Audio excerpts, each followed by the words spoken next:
Hey everybody, welcome back for war number 3 of Season 29. I'm fighting for the Alliance SAS, and for this war we are matched up against the Alliance 1, and we need a win here.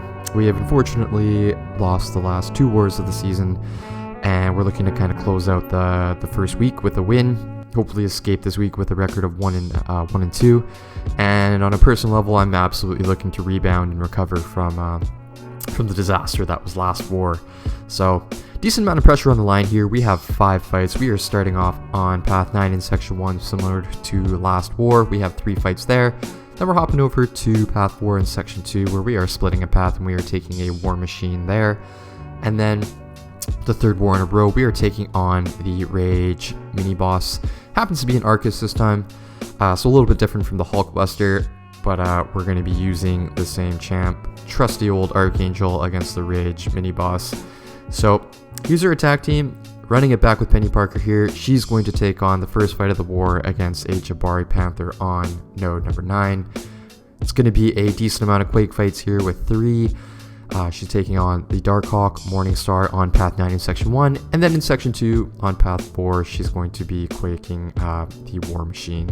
And then, like I said before, to finish off the war against the Rage Mini, we have Archangel, trusty old Archangel, taking on the Vision Aarkus on node 48. So I did this last season. Whenever I have a Quake war, I'm going to bring back the split screen there because it doesn't really make sense to go through each Quake fight individually.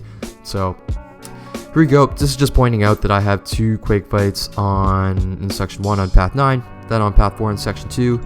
And here we go. So just taking a look at all the nodes here, Hazard Shift, 2 Hazard Shift fights. Both really easy Quake fights. I'm pretty comfortable quaking Darkhawk. He's got pretty big and predictable animations. Same with Morningstar, although her little mace thing on the chain can get a little bit clunky and a little bit trippy the longer the fight goes. But thankfully with the new update, we have this practice mode, so you pretty much have infinite practice opportunities to get down the rhythm.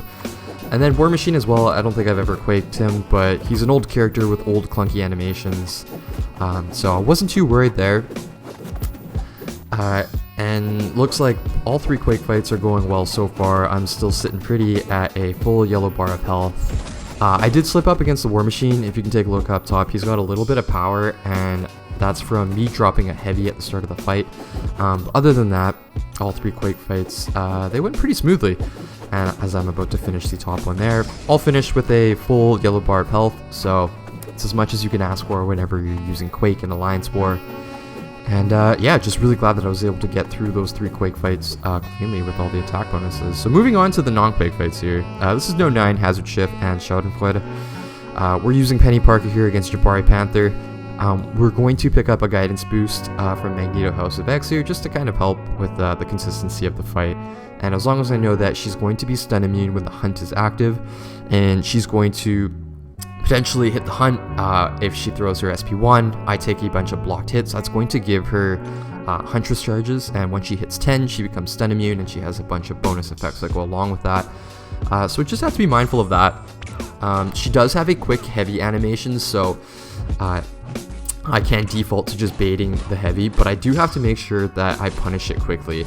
And you're going to see that come into play soon. She throws her SP1. I was trying to push her to the special 2, but that's all good. We're still in a good spot here. The fight's going a little bit slower here. And I throw my special 1, hoping to power drain her, but I believe I was ensnared, meaning I have minus 30% ability accuracy, so that's why the power drain didn't work. I don't end up picking up the bonus Spider Sense charges, but that's okay. We're sitting at 7, she's at a special 2, she's going to throw it, and I don't think I punished this. I'm not sure why. I think I was just late and decided not to rush in late.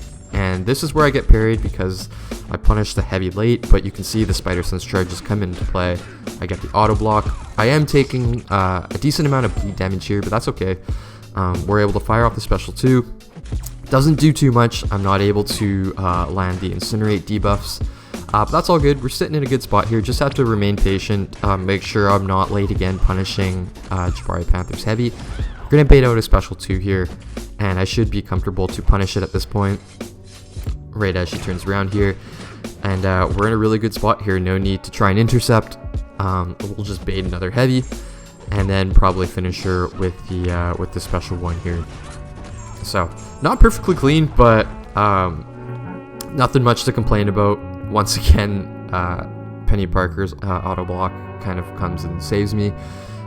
Just a really big reason as to why I really enjoy playing her.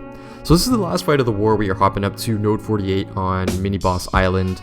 This is Archangel versus Rage Aarkus. Decently common placement other than Hulkbuster. I think we've seen this a decent amount of times. So I'll be using a guidance boost from Magneto House of X, just to counteract Vision's awakened ability. Just one less thing to worry about. I am going to pop on an invulnerability boost just for safety here in case he doesn't throw a specials, gets to a special 3. Just so I have a few hits to tank. But other than that, this fight should be fairly straightforward. As you can see, there's no chance of him shrugging off the parry stun. So good start there with 2 bleeds. At this point, I should probably start trying to reparry, but that's okay. We're able to land Neros and kind of get the fight kicking. And we're in a really good spot here as the Neros kind of just snowball and he's just melting. And as you can see, we don't really have to worry about the cold snap or the armor breaks. The ability accuracy reduction is definitely kicking in. And in the blink of an eye, he's almost down to a quarter of his health pool. Didn't want to punish that neurotoxin stun. It just went by really quick. I didn't want to get parried and just have the fight snowball from there. No need to take a risk. Get a nice reparry there. And at this point, I know the fight's pretty much over. Even if I don't land a neurotoxin, which I do. But there you go. That fight goes super straightforward. Super quick. Archangel's a beast. I don't think that's news to anybody. But there's our 5th fight of the war. And we were able to get through all of them fairly cleanly, and we actually do pull out the win here, 15-9. I don't think 9 deaths is exactly where we want to be, but as you can see, we are starting to find our rhythm, hopefully, and we can kind of take this momentum from week one, and carry it over to week 2. So, lots of season left, definitely some ground to make up, but that's all good. Looking forward to it, and we'll catch you for War 4. Thanks for stopping by.